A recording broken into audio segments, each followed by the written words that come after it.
Alors c'est évident que le trading a complètement changé ma vie. Évidemment, je ne serais pas là où je suis aujourd'hui sans le trading, sans la finance. Il y a énormément d'avantages indéniables à être trader et être dans le trading, tels que évidemment le côté monétaire, le côté temporel, c'est-à-dire qu'on a beaucoup de temps, le côté liberté, c'est-à-dire qu'on peut être au niveau géographique où on veut. Quelque chose d'autre aussi dont pas beaucoup de personnes ne parlent, mais c'est l'impact que le cerveau de trader a sur ta vie de tous les jours, d'accord? Ça aide dans plein de choses. J'avais d'ailleurs fait une vidéo à ce sujet si tu veux aller la voir. Mais, en trading, il y a aussi des dangers. Et des dangers dont vraiment pas beaucoup de personnes ne parlent. Et dans cette vidéo, en fait, je vais te présenter des dangers qui sont un petit peu cachés. Donc pas des dangers évidents tels que tu peux potentiellement perdre de l'argent. C'est pas ça le danger premier.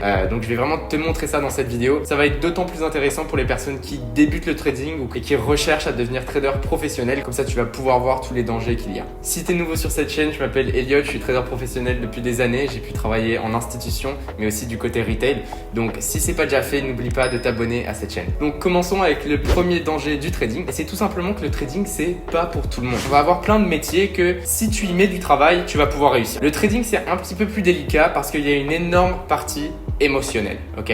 Une énorme partie émotionnelle qui fait donc partie de ton cerveau. Donc pour moi, de dire que le trading, c'est pour tout le monde et tout le monde peut réussir en trading, ce serait vraiment mentir, honnêtement. Quelqu'un qui ne sait pas contrôler ses émotions, même si c'est quelque chose sur lequel tu peux travailler, mais si quelqu'un de base va être extrêmement émotif, très volatile, de manière générale, ça va être assez compliqué le trading pour ces personnes-là. C'est d'ailleurs pourquoi je m'excuse d'abord à toutes les femmes qui regardent cette vidéo. Dans le monde de la finance et spécialement dans le monde du trading, on voit très peu de femmes parce que les femmes de manière générale ont tendance à être beaucoup plus sensibles aux émotions et à donc faire parler leurs émotions et c'est quelque chose qui est vraiment très mauvais en trading. Pour illustrer ce propos, j'ai d'ailleurs deux histoires personnelles à te faire part. La première, c'est donc quand je travaillais en fonds d'investissement, j'avais un collègue qui, évidemment, était très bon, avait un salaire mensuel très important et son frère était médecin. Ok, son frère était médecin et il me racontait un petit peu quand ils ont grandi que son frère c'était toujours l'intelligent de la famille et lui il était un peu derrière. Sauf qu'aujourd'hui si on regardait au niveau salaire, au niveau carrière, etc. était plus important que son frère qui était médecin. Donc son frère lui a dit oui enfin tout ce qui est trading, finance, etc. Si toi t'as réussi, ça veut dire que moi si j'avais été là-dedans, ça aurait beaucoup plus marché pour moi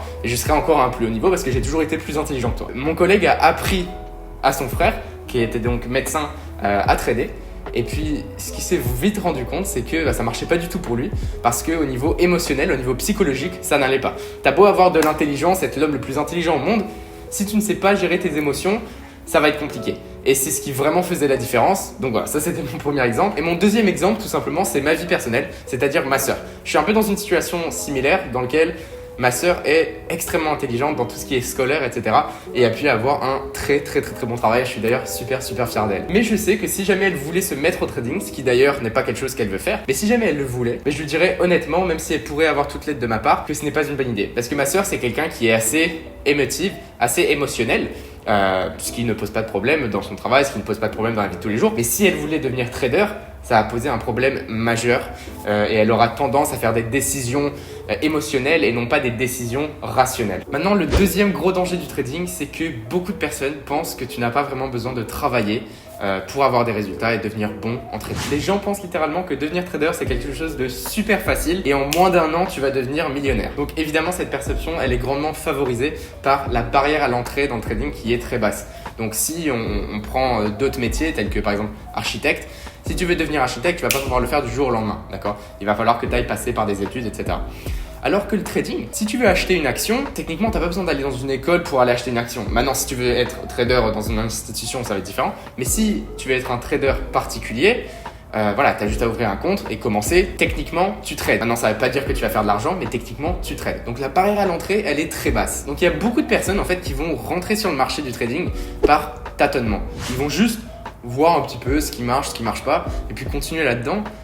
Mais c'est pas comme ça que ça marche, d'accord? Il faut du travail derrière. Une autre raison, c'est aussi toutes les arnaques qu'on voit en ligne qui te promettent bons et merveilles dans le trading et qui te montrent par A plus B que le trading, c'est hyper simple, tu as juste à suivre ce que quelqu'un d'autre fait et c'est dans la poche et tu vas devenir millionnaire. Mais tout ça en fait ce que ça fait c'est que ça met des fausses attentes dans la tête des gens. Donc est-ce que tu peux réussir dans le trading? Oui, et j'en suis la preuve. Mais est-ce que tu peux réussir en un mois sans travail, sans rien faire, en copiant ce que quelqu'un fait? Juste non. Et cette idée je trouve qu'elle est super bien représentée par la question la plus fréquente qu'on me pose, c'est est-ce que tu aurais un conseil dans le trading? Et je trouve cette question vraiment bête parce que je le prends littéralement comme quelqu'un qui était prêt à faire une chirurgie neurocérébrale, j'en sais rien, et qui demandait à un chirurgien qui évidemment n'a aucune expérience, qui demande à un chirurgien: est-ce que tu as un conseil? Le chirurgien n'a aucun conseil, il sait très bien qu'il va massacrer le gars. Le gars a aucune chance de survivre. Donc il n'y a aucun conseil à dire à ce moment-là. Le seul conseil c'est: oui, arrête ce que tu es en train de faire, pose les outils, va étudier pendant des années, fais des formations, forme-toi, entraîne-toi.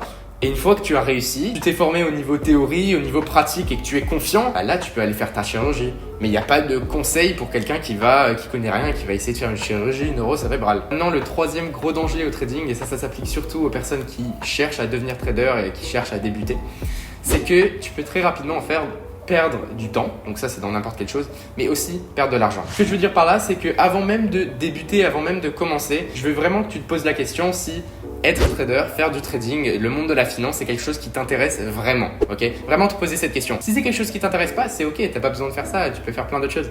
Mais si c'est quelque chose dont t'es pas vraiment sûr et tu y vas juste un petit peu par tâtonnement pour voir si ça te plaît, honnêtement, je te conseille même pas de rentrer dans ce milieu-là. Pourquoi? Parce que évidemment, tu vas perdre du temps à essayer d'apprendre, à regarder des tutos, des trucs à la con un peu.